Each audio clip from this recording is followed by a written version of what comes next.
এই সুপারস্টার ব্যাপারটা তার আগে কেউ কোনোদিন ভাবেও নি।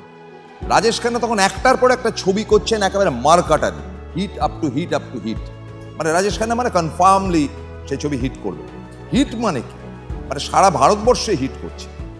তো রাজেশ খান্নাকে নিয়ে শক্তি সামন্ত দ্বিতীয় ছবিটি করলেন কাটি পাতাং আরাধনার পরে।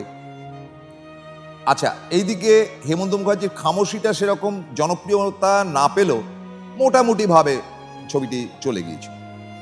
ববিতার সঙ্গে একটি ছবি করলেন রাজেশ খান্না, তার প্রোডাকশনটা ছিল জিপিসিপিদের। সে ছবিটা খুব হিট করলো না, বাট ঠিক আছে, টাকা উঠে গেল। এরকম পরপর হিট করার ফলে রাজেশ খান্না এমন একটা জায়গা পেলেন, সেই জায়গাটাতে মানে কি বলা যায়, সম্রাটের আসন পেলেন।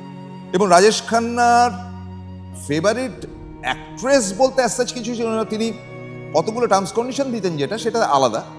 নায়িকা মানে অমুক নায়িকা চাই তমুক নায়িকা চাই বলে তার কোনো প্যানপ্যানানি না থাকলেও তার সঙ্গে মানে ম্যাচিং নায়িকা ছিলেন দুজন। একজন তার আরাধনার নায়িকা শর্মিলা ঠাকুর, অন্যজন মুমতাজ।